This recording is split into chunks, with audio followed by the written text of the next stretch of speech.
Welcome back as we veer into our big stories. And starting off, government is racing against time to avert a shutdown of the country as organized labor insists their measures are not sufficient enough to pull the brakes on the planned nationwide strike due in less than 48 hours. This is despite a setback suffered by the announcement of the Ghana Medical Association that it was excluding itself from this mass labor action intended to force the hand of government to declare a state of emergency because of illegal mining, popularly known as galamsey.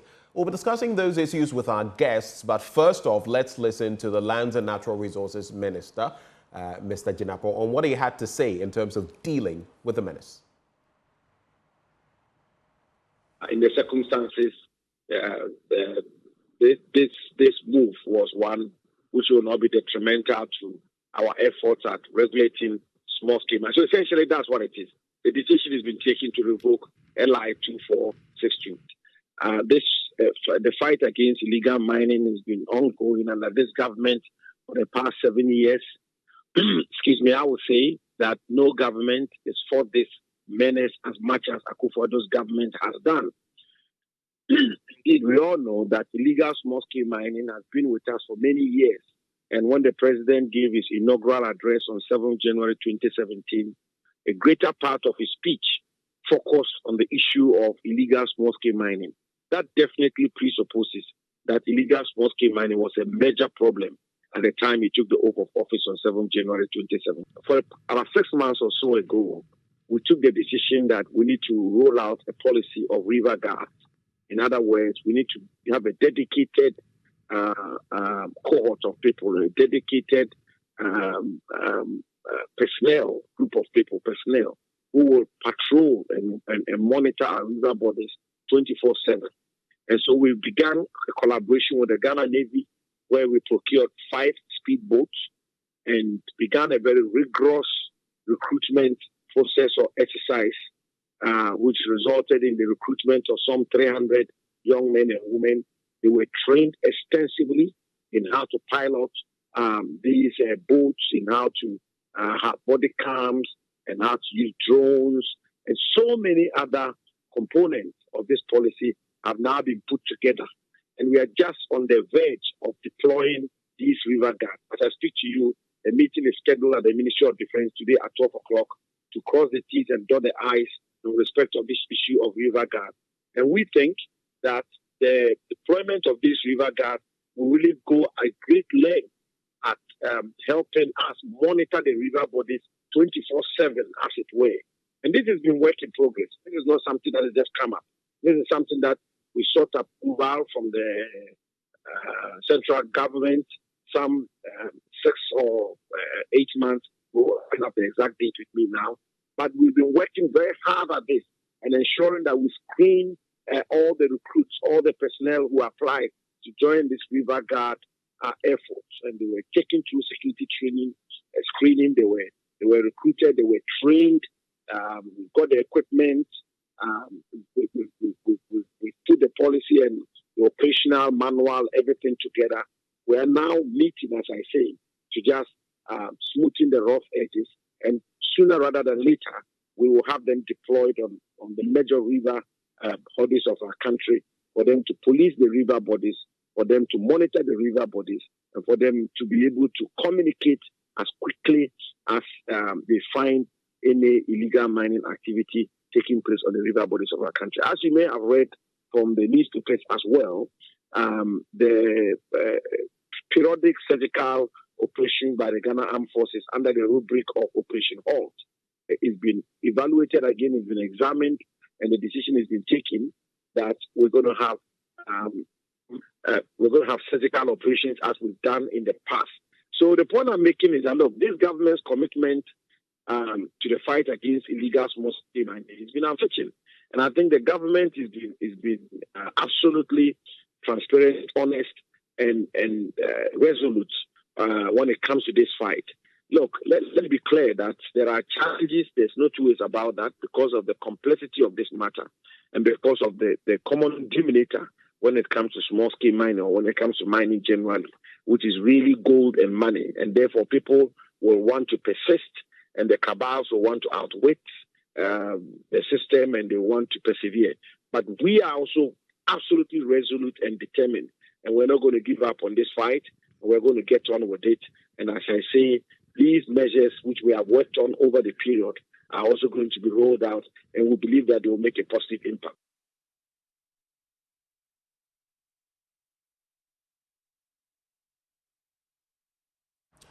Well, there you have it. The Lands and Natural Resources Minister, Mr. Jinapor, making the point there that it's not a knee-jerk reaction. All of these were in motion and they are crystallizing at this point. We have a host of guests who will be joining us, but for now, we shall start with Professor Kwesi Aning. He is a security analyst. He is also one who provides bespoke services in risk assessment, analysis, and forecasting. Prof, good morning. Yeah, good morning.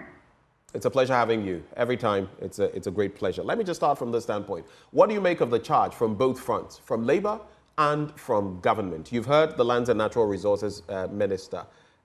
What do you make of the reactions from both ends so far? Look, we have an existential crisis on our hands.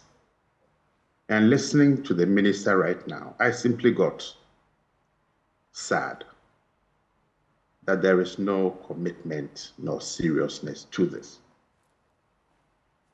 What the minister is saying are all reactive statements because he knows that the National Security Strategy document is very clear about levels of coordination amongst statutory institutions and their capacity to do early warning and to prevent, quote, to unify and protect this country.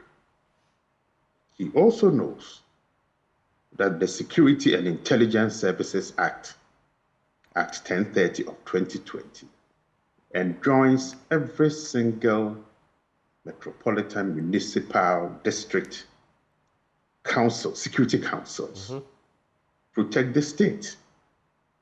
We have a Signals Act also from 2020 that must coordinate and share information quickly. Where has the minister been? And this morning he's telling us about drones, speedboats, 300 people being trained. There is a certain lack of seriousness about how the extent of this problem first is understood, the willingness to take the extraordinary political measures beyond the realm of the normal to be able to deal with this. Quick intervention. So you're saying that apart from not having the political will to do this, perhaps our leaders don't even understand the problem well enough. Is that what you're saying? They just don't care well enough because it ought not to have reached the stage in which it's become a canker. But the notion of a state of emergency is normally declared by a government that thinks it needs extraordinary measures to do so. In the Ghana case, we are seeing an inverse process in which organized labor and ordinary citizens are saying government is not up to speed with the character and nature of the crisis that this nation is facing with respect to the environment and the poisons that are being pumped into our rivers, underground water, and into the air. So as citizens, we are demanding that the government declares a state of emergency. Now, Mr. Jinapor is on record that he's against this declaration. And this morning, he talks about cabals. Cabals don't issue licenses. Cabals don't just get up from either outside one's country and enter somebody's sovereign territory to do what is taking place. So if he knows there are cabals, why has it taken him so long to act? So there is a certain lack of seriousness And one gets this impression that, look, let's fob them off with basics, some petty things to calm them down. But this goes beyond just politics. This is something more than ordinary politics to bring us back from the brink. So what organized labor and citizens are demanding is a reflection of the dereliction of duty by government in terms of this particular fight. It's government that declares state of emergency and not the citizenry that demands that government does so. Before we bring in Professor Titus Bayo, my colleague Sweetie Abachu will be bringing him into the conversation to get his take. I just want to find out from you, Professor Aning.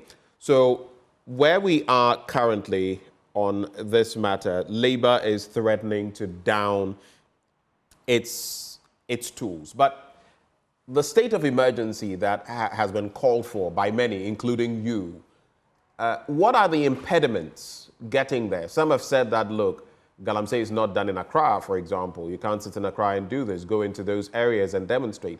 Some have said that it should be localized. It shouldn't be general. What are the impediments to such an act, and what could be the security concerns if we don't do that? Just quick thoughts on that.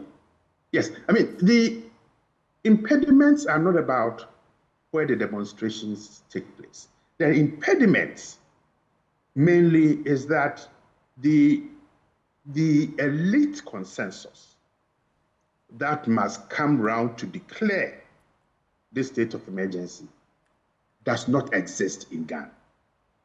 And if I want to use the minister's words, there are multiple interest groups and what he calls cabals who are splitting the front for what ought to be a national decision and agreement that the levels of environmental degradation are posing an existential threat to this country. And that we need some extraordinary measures to pull back from the brink.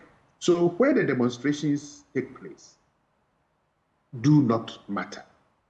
We need an agreement and a consensus that will reach an extent where something must be done. Something must be done. But I assure you that this thing is nothing is going because there is no agreement around it. They think, or government thinks that, well, we will keep on talking and people will forget about this. Organized labor's front is beginning to split. The GLA boss is being criticized and all sorts of things. So my assessment right now is that even if there's a shutdown on the 10th, the licenses will continue issued, the mining will continue to go on, and we will continue to suffer. We will continue to suffer. From where you said nothing is going to happen. Let me, Professor Bayo, a very good morning to you. Good morning to your viewers. Just hold for me. My colleague Sweetie Abachu will be running certain questions by you shortly. But I just want to bring in a Ministry of Information statement that has been released so we can just take a swipe at it. It says press release. It's dated October the 9th, 2024. Government takes further action to tackle illegal mining. And it has 4 points. It says government is in continued efforts to clamp down on the long-standing menace of illegal small-scale mining. It has concluded operational measures to intensify the ongoing Operation Halt, which is led by the Ghana Armed Forces, to rid our river bodies of all forms of mining activities. This phase of the operation will be done in conjunction with the Small-Scale Miners Association of Ghana. Government reasserts that river bodies and forest reserves remain red zones. At the same time that, of course, we have LI 2462 that allows people to mine in forest areas, though that has not been, taken care of by Parliament yet. And government reiterates its commitment to the fight against illegal small-scale mining and calls on all stakeholders to join the fight. Before I come back to you on that, Professor Aning, let's bring in Professor Bayo. Oh, Professor Titus Bayo, thank you for joining us on the AM show. There's a lot happening at the GMA. In fact, they were the very first people, one of the first people to paint the picture of the gravity of the situation, the devastating effects of illegal mining activities on our water bodies. And now that organized labor is escalating the fight to cause governments to take immediate action, it seems that not all are in agreement. What do you make of the tension brewing within the GMA in this fight against illegal mining? And you first, let's start from there. What do you make of the entire situation? Professor Titus Bayo. Yeah, hello. Thank you for having me, and thank you for the question. I would say that it is a rather disturbing trend. In my years of work as Deputy General Secretary, later General Secretary of the Association, and in fact as a Divisional Secretary of the Association as well for the Greater Accra Division, I found it very disturbing what is happening now. For instance, the way through which the decision was made by the President and Council is disturbing. It looks irregular. Council would normally have an in-person meeting or a virtual meeting to take such drastic decisions, and where necessary in the past, to call even emergency General Assembly meeting to discuss such matters. It doesn't sound regular that one will make phone calls to individual council members to make a decision. But I think that is, I don't know if that's how council now works, but while I was there, that was not how such decisions were taken. Now, the other part that is disturbing is that, as you have mentioned, it seeks to conflict the initial position of the association. And who else but GMA should be more concerned about the health impact of Galamsey? The GMA, one of our highest programs is our annual general conference. And we have dedicated one full session of this to the devastating effects of the Galamsey. And so for it to gain that prominence that the entire year our conference discussed it meant a lot to the association. And if you look at it, the GMA together with other health sector unions initiated the process that organized labor and the rest joined on to subsequently make these demands, because the health sector unions first issued a statement. So I'm not too sure, because I'm no longer a council member. I'm still a member of the association, so I cannot speak for the association, I cannot speak for council, but I can say that the trend is disturbing, and the modus operandi looks irregular to me from afar.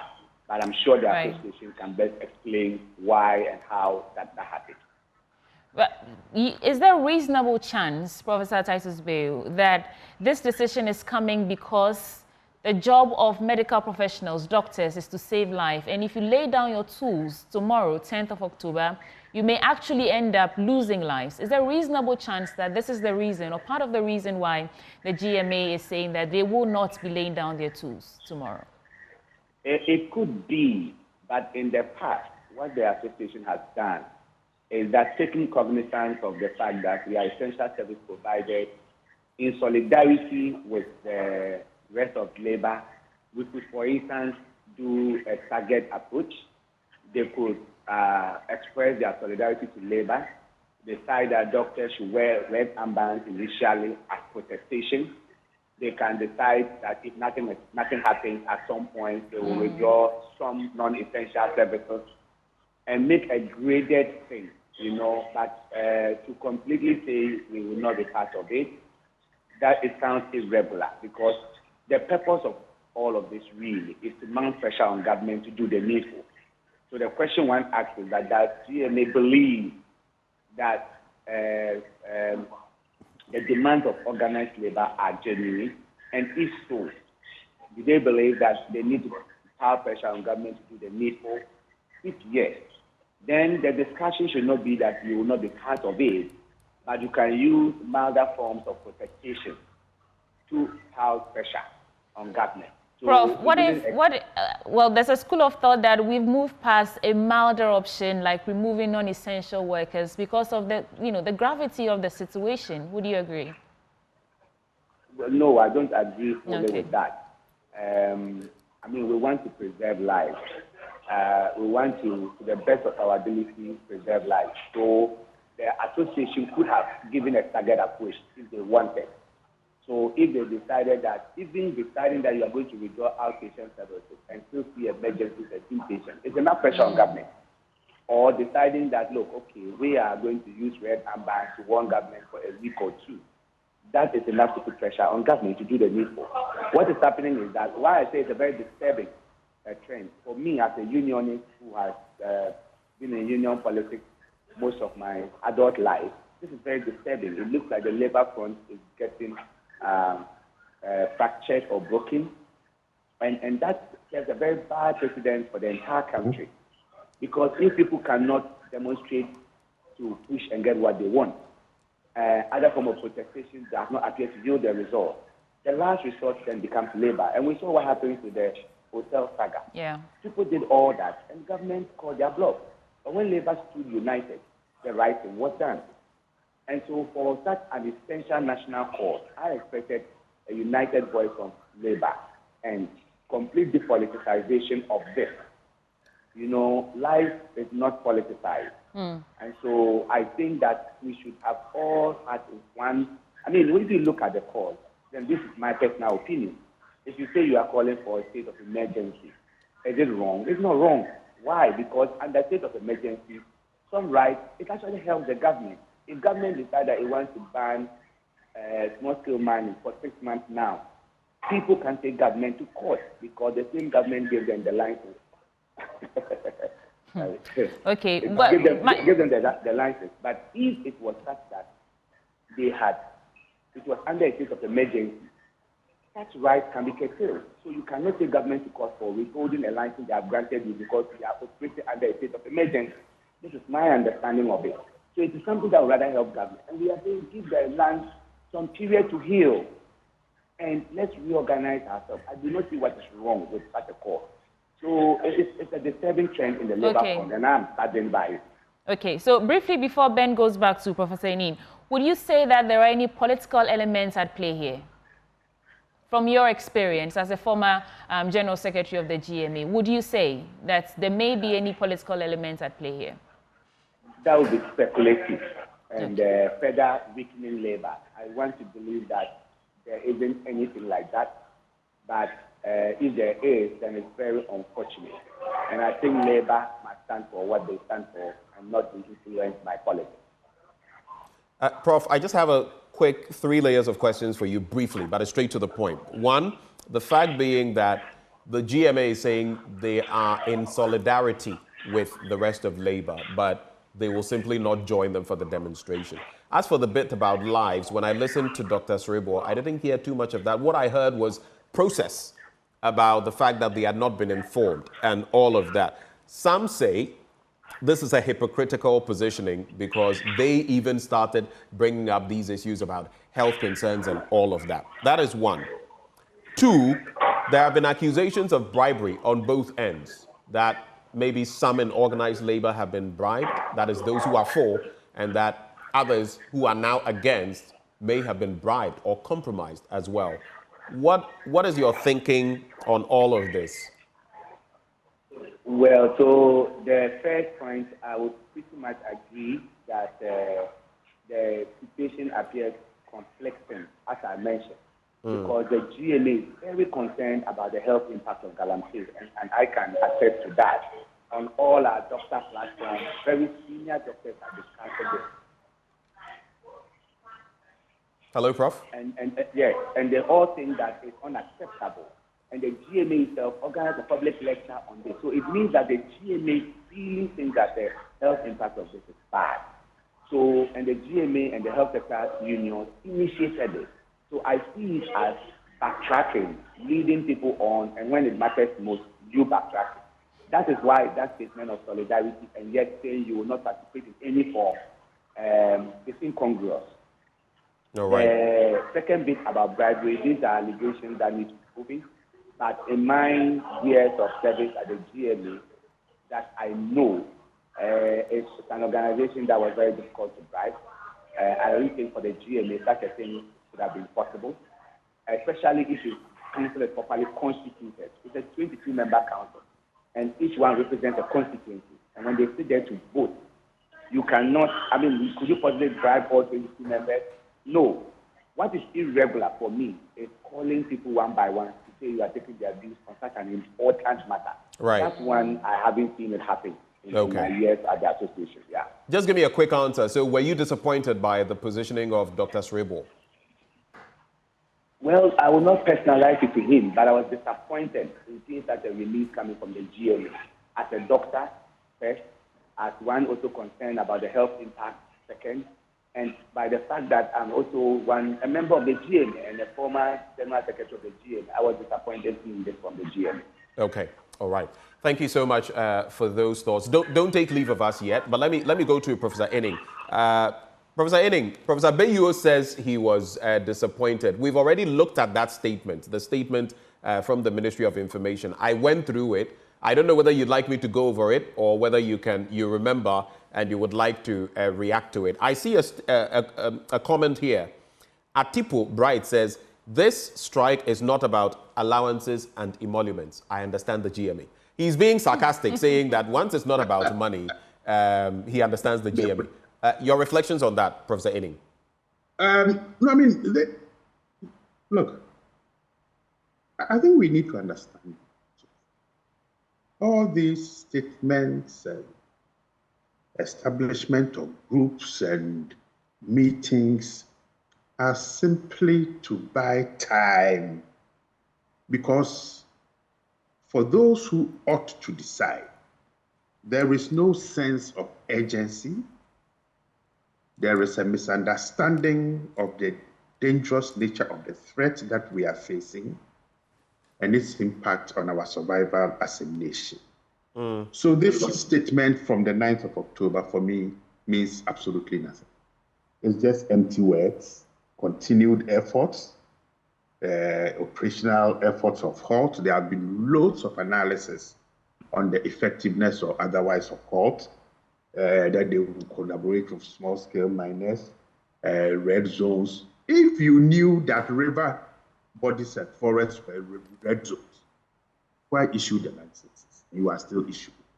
So there is a government is willing to go back to Parliament and deal with LI 2462. Is that not a step in the right direction? No, because by promulgating that LI in the first place, our national interests were not taken into consideration as to what could be the unintended negative impacts of issuing these licenses because of this LI.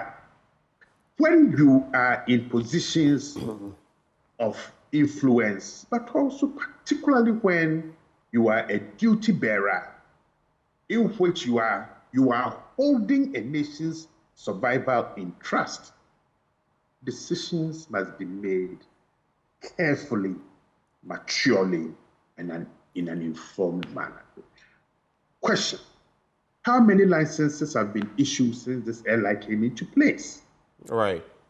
If we are going to use those measures and we are willing to go back to Parliament, and we know it is a process, we don't wake up at 10 a.m. and say we are going to Parliament.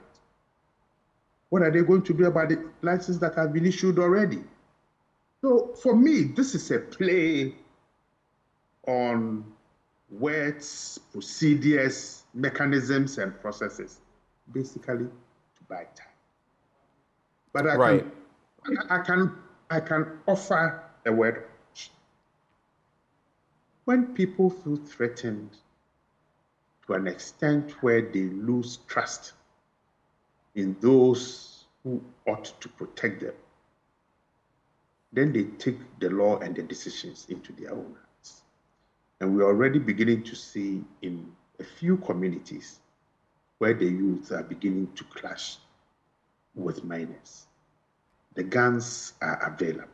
The explosives are, and the ammo available.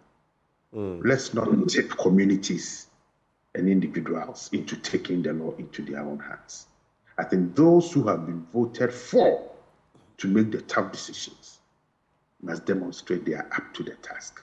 They should stop this pussyfooting with statements, committees, meetings, and be seen to be acting in the interest of the enterprise called Ghana.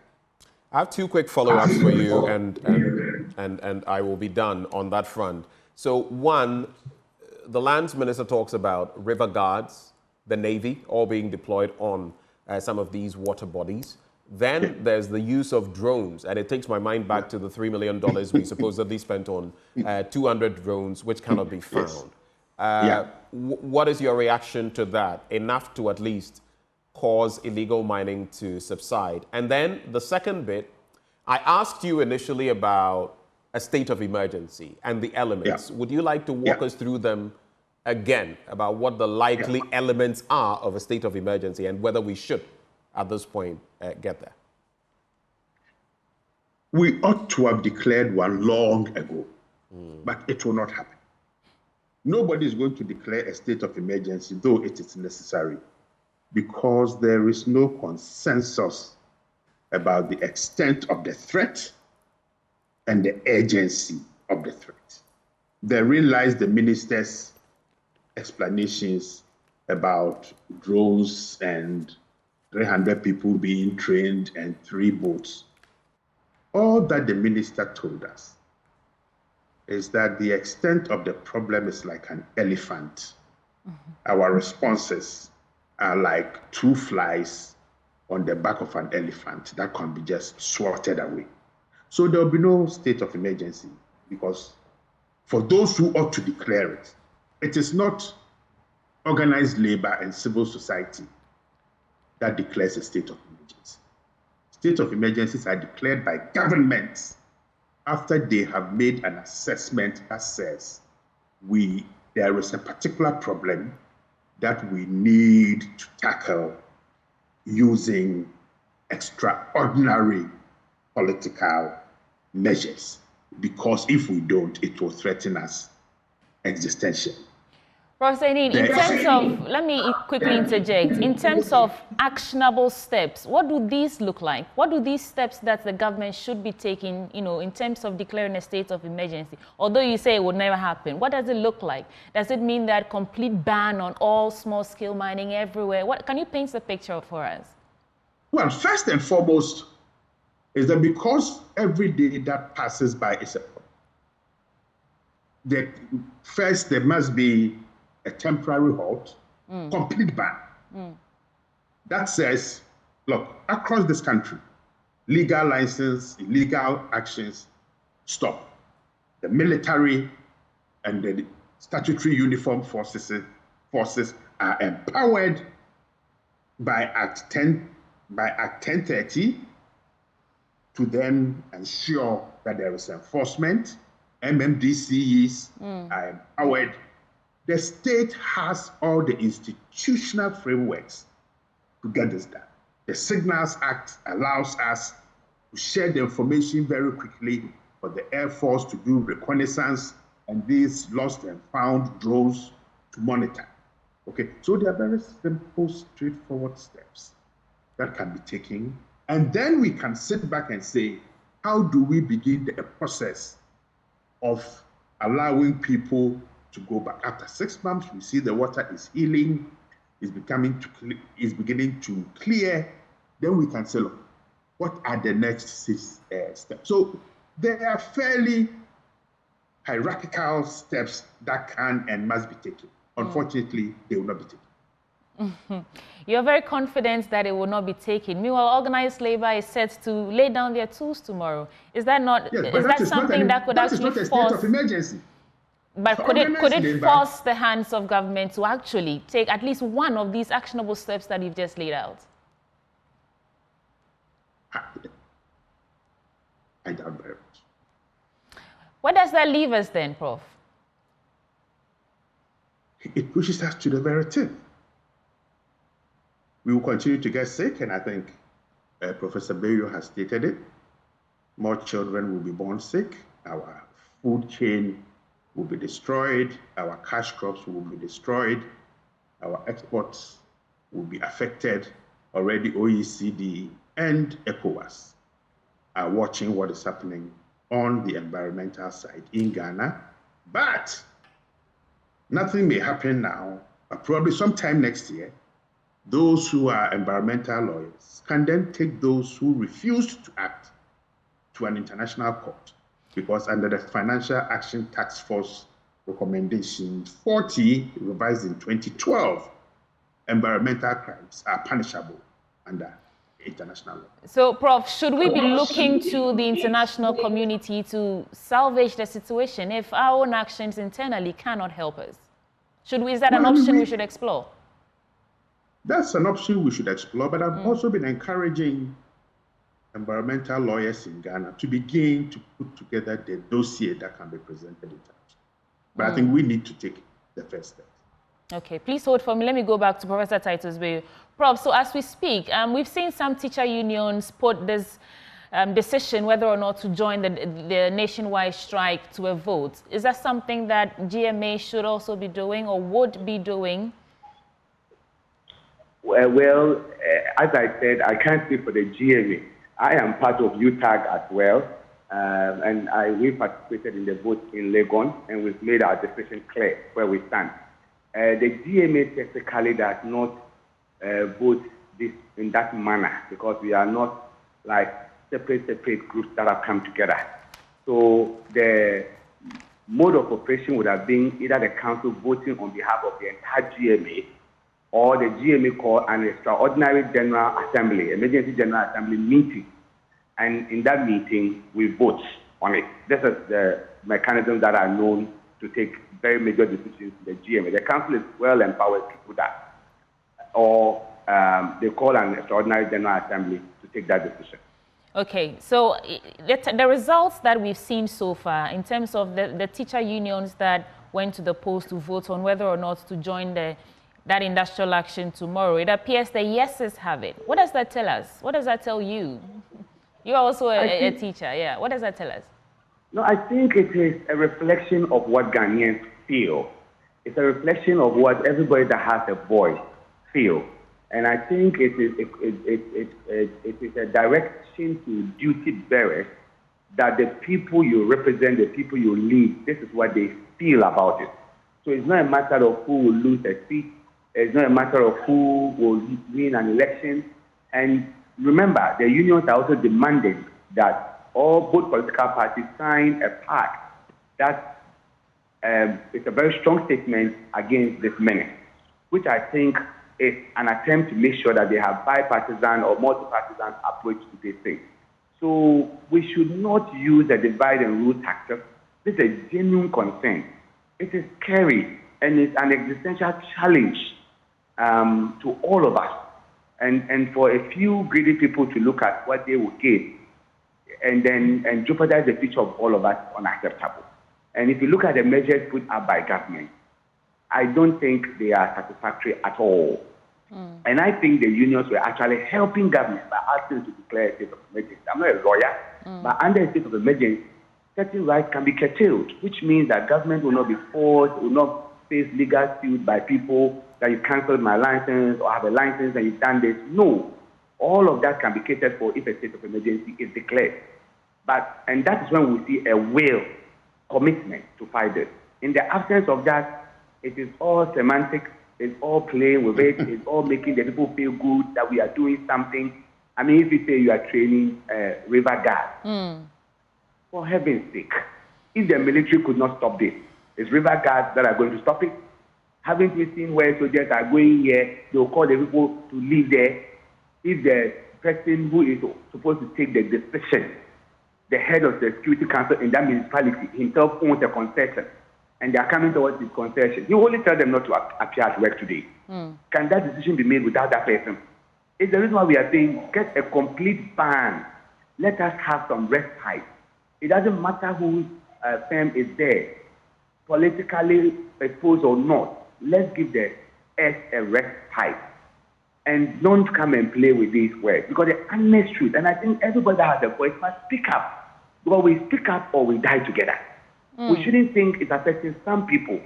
I'm a scientist. If we look at what we are consuming, it's scary. And how long it's going to take us to get things back to normal is scary. So I think each passing day, the situation gets worse for us and for future generations. Okay. I'll come back to you for your final thought. Let me go back to Professor Aning. First, I saw you, was it chuckling or so? You have a response to that, and then you can give me a wrap of your thoughts as we conclude. No, I think my brother has said everything. Okay. He used the word semantics. Look, okay. I just want to be very diplomatic this morning, but the minister's words don't mean anything. We have statutory uniformed forces, probably close to about 30,000 if you take all of them together. And the Operation Halt, they didn't deliver. And you are telling the people of Ghana that 300 river guards, we don't know the state of those boats. Most of the drones have been reported lost.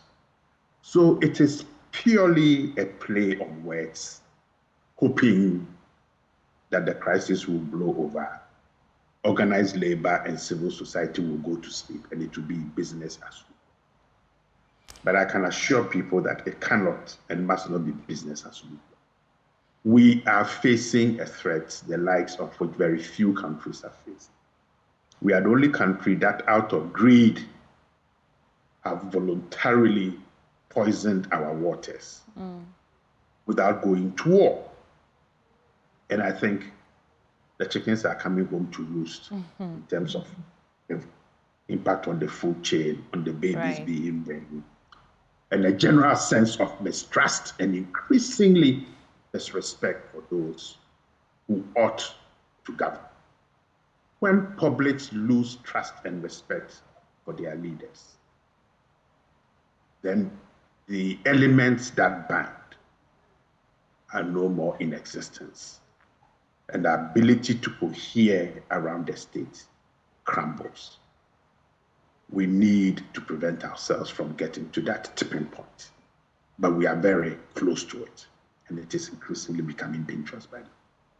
Thank you so much, Professor Kwesi Aning. He's a security consultant. Thank you for joining us for breakfast. Professor Titus Bayo, you have the last word. Well, I think I would just say that it's as though we have agreed to press a self-destruct button as a country. And increasingly, it's as though we have become helpless as people. There are people who are concerned at home but do not have a voice. The media is doing its bit by waging this war, but no one is listening. Labour must know that under the kind of dispensation we have, they are the last hope of the nation. They are the last hope of this nation because protesters are arrested, mishandled, people are not given the permit to even protest, and the protest leads to nothing, and the only voice left standing is labor. They are the only people that everybody can rely on. So I want to call on the conscience of everybody in labor leadership that remember, it is not about you. It's not about what you get. It's not about how you feel. It's about the fact that a country has decided to poison its food, its water, its air, and we are going to be dying from all sorts of diseases now and in the future. So what decisions do you want to take to allow the political elite, the few greedy people, to mess us around and continue to issue licenses and come and talk to us in nice words, or stand up for the people at least for once? And this should go to the conscience of labor. And everybody who is taking a decision on this and looking at party colors, it's unfortunate. We should have a few things that we can rally around as a nation, and that should be devoid of political coloration. And I think one of them is this threat that we all pose, that we all face. And so we should take away party colors and focus on the nation. Thank you. Professor Titus Bayo is former General Secretary of the GMA. Thank you so much for your time on the AM show. What would it really take for us to put an end to the devastating effects, to Galamsey and its devastating effects on our water bodies and forest reserves? It's a question on my mind and the mind on many people in this country. Hopefully, Labour can actually get us some results where the demonstrations and, the calls and the statements failed. Coming up next, we are bringing you AM Business.